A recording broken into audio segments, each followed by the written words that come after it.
Hey guys, welcome back to this video stuff. We're up to 18F, which is application of differentiation to kinematics. So firstly, just in the title, kinematics, you probably don't know what that word means, maybe unless you do physics. It's pretty much just motion, so I'm going to change that to motion here.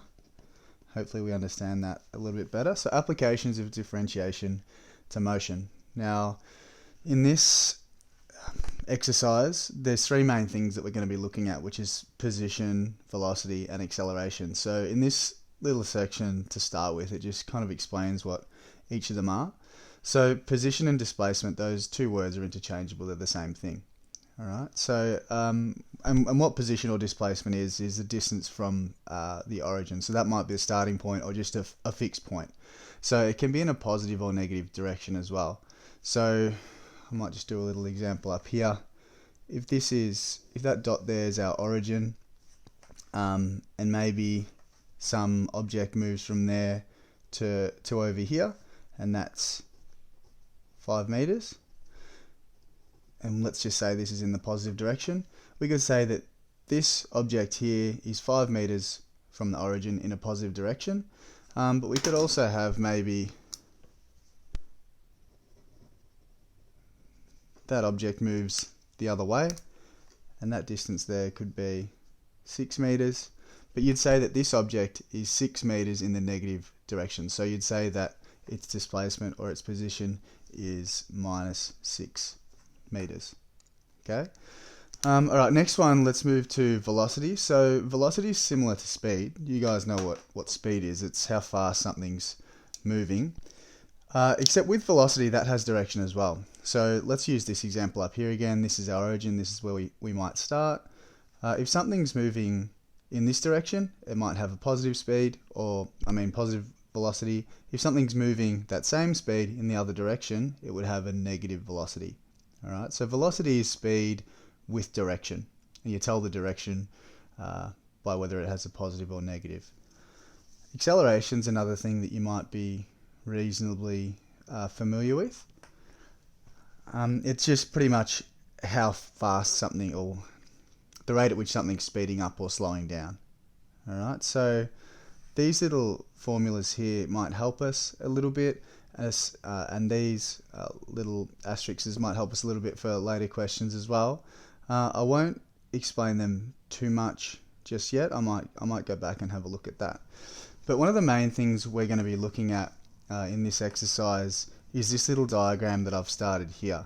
So what might happen is you might be given a rule that explains the position of some object. If we're given a rule for position, what that actually means is we can do something to then get the rule for velocity, and we can do something again to then get the rule for acceleration. Now, the process that we need to do, or the thing we need to do, is differentiation. So we've been practicing that for a little while. So if you're given a position function and you differentiate that rule, it's going to give you the rule for velocity. If you then have the rule for velocity and differentiate that, it's then going to give you the rule for acceleration. So that's the kind of thing that we're going to be doing to start with today. So let's move down to this first example here.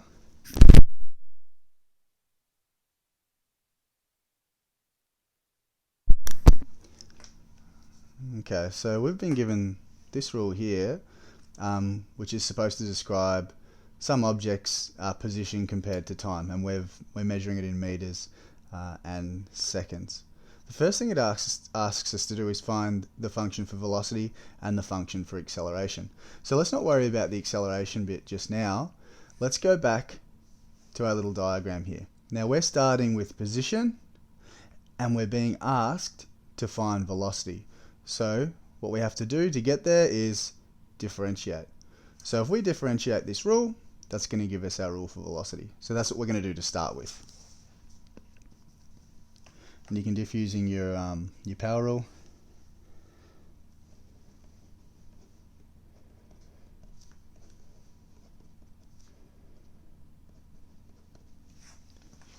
There we go. So I've diffed that, and if you diff x compared to t, it's going to give you dx dt.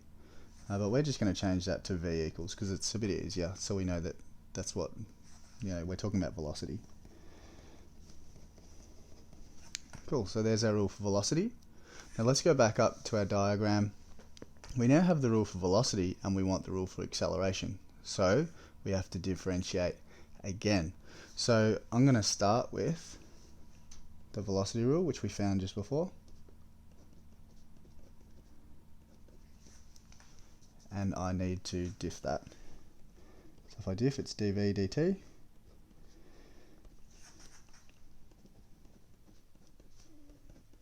Okay, so there's our rule, but I'm going to make it a equals, so we understand it a bit better, because we want acceleration equals 24t minus 12.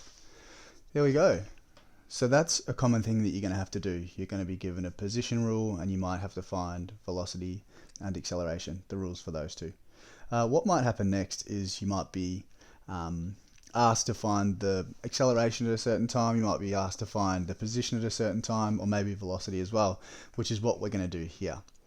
Okay, now what we might be able to notice, I'm going to go up again for a sec, what we might be able to notice is with our position rule, with our velocity rule, and with our acceleration rule, time is common to all of them. See how there's t's in this rule, there's t's in this rule, and there's t's in this rule? So time is always there. Alright.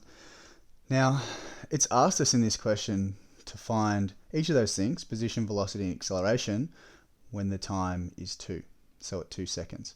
So all we really need to do is sub t equals 2 into there, and it's going to tell us each of those things that we want.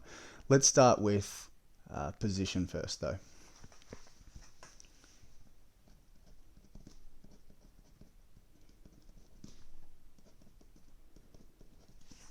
Okay, we want to know the position when the time is 2. So I'm going to make the time equal 2.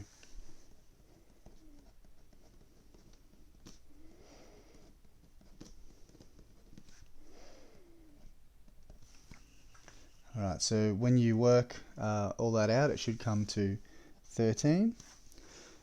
Now we need to make sure we're putting in units of measurement. So this is position or displacement. So it's just going to be measured in meters. Done. We also want the velocity when t is 2. So let's use our velocity rule, which is up here.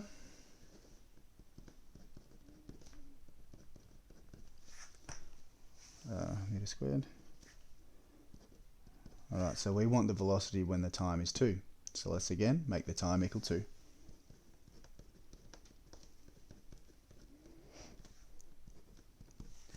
And our velocity should be 24. Again, we need the units, meters per second. Now these are both positive answers, so it must the object must be 13 meters in the positive direction of that origin. The velocity must be moving at 24 meters per second in the positive direction as well. Last thing we need to do is find the acceleration when the time is 2. So let's use our acceleration rule.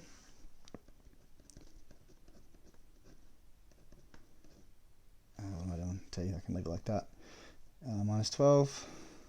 And let's make t equal 2. Oops.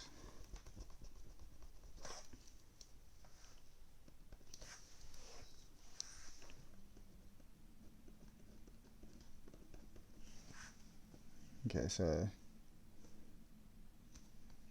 our acceleration is going to be 36. Now, acceleration's measured in meters per second squared. Alright, so we're finished with that one. Let's move on.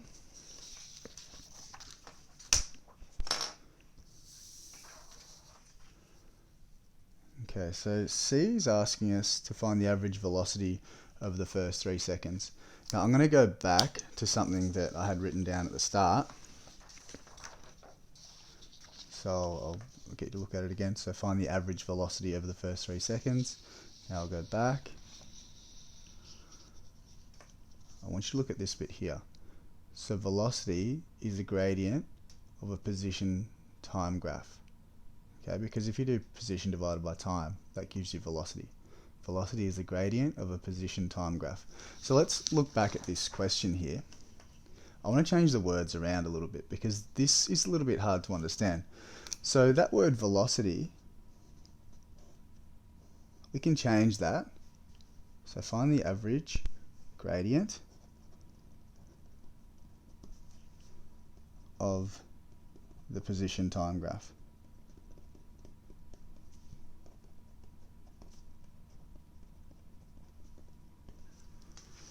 Over the first 3 seconds. So this is something that we actually did a while ago. I think it was in chapter 16. We know how to find the average gradient.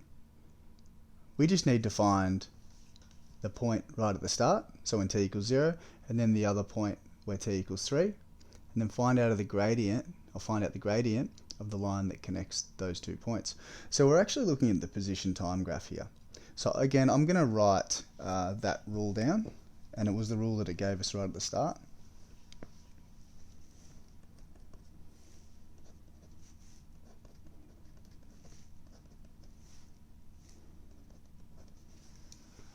Alright, so here's our rule. We want the average gradient for the first 3 seconds. Right, so right at the start, that would mean that t equals 0. So I want to find out what the position is when t equals 0. And it's going to be 5.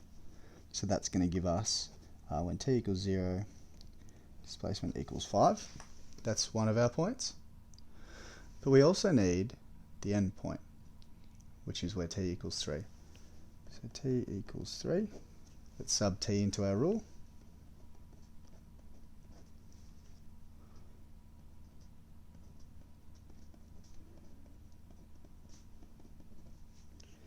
And when you work that out, that should give you 59.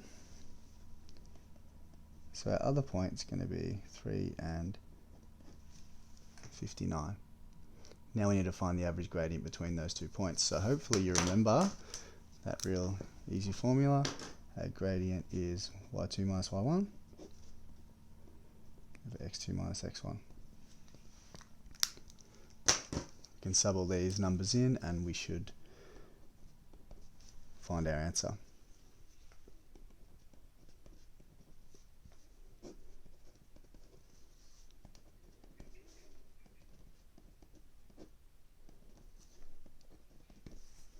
And that is, what is it, 18? 18. Now remember, we're finding the average velocity, aren't we? Now we kind of translated it here before, but velocity is measured in meters per second. So we can say, I'm not going to write it down, but we could say that the average velocity over the first 3 seconds is 18 meters per second. Alright, let's go to the next one. We're almost done. At what time is the object stationary? Now the main bit of this question is the word stationary here. Okay, now the word stationary means not moving. At what time is the object not moving? Now you need to think about what this actually means. So we have a rule for displacement, we have a rule for velocity, and a rule for acceleration. Now not moving, that doesn't necessarily have anything to do with displacement or acceleration, it's velocity. So if something's not moving, its velocity would be 0. Okay, so it's saying at what time is the object's velocity equal to 0. Now we have a rule for velocity. We're going to have to use that now. So I'm going to write that down.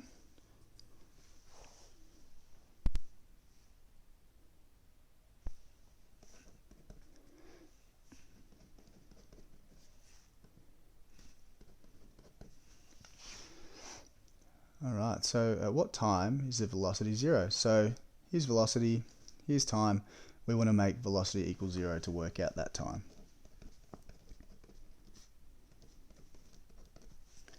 There we go. Now you can use your CAS to solve this, or you can factorize. I'm going to factorize right now because I think it's going to take me less time than getting my calculator out.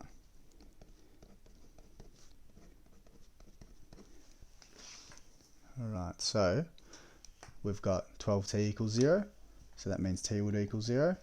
And we've got t minus 1 equals 0, so that means t equals 1.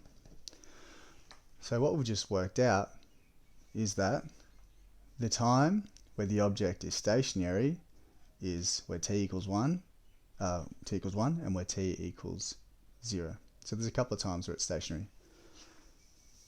Now this is the last question we're going to do here. So it says sketch the graph for acceleration on your CAS. I haven't sketched it on my CAS, I've just sketched it by hand over here, but it would be a good idea if you sketched it on your CAS and maybe change the window, because that's something that you're going to need to practice, because you do need to do that sometimes. Now, we're going to refer to this one though. Well, I'm going to refer to this one. You should have a look at your CAS. At what time is the object speeding up? Okay, so we've got acceleration versus time.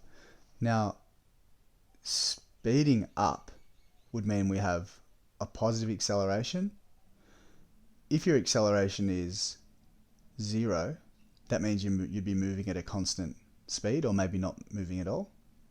If your acceleration is negative, that would mean that you're slowing down or possibly going in the negative direction. Okay, but we're worried about speeding up. So speeding up would be where the velocity is greater than 0 or positive. So we can see that the velocity is positive, or that the acceleration is positive, sorry, in this little section here. So we can see that it's speeding up from here onwards. So I'll just do that little line there. So I'd say that it's speeding up from where t is half. Now I wouldn't put a square bracket because I wouldn't include that half there, because at half the acceleration is 0, which means it's not speeding up. But then it keeps on going, doesn't it? Because this is going onwards. So it's from half all the way to infinity that it's speeding up. Now look at slowing down. This might be a little bit harder because if something's slowing down, it's going to show a negative acceleration, but also if it's speeding up in a negative direction, it's also going to be negative. But we're just going to count all the negatives here. So we can see that we have a negative acceleration from negative infinity because it keeps on going, but it's going to stop at half. So from negative infinity all the way to half. And again, it doesn't include that half because at half the acceleration is 0. So that would mean it was moving at a constant rate. That's it for, what letter are we up to? That's it for F. Have a look at the learning matrix. You'll see the questions that you need to do on there. If there's any parts of that you're not really sure about, that's fine. Send me a message and I'll help you with some of those questions that you're struggling with. Thank you guys.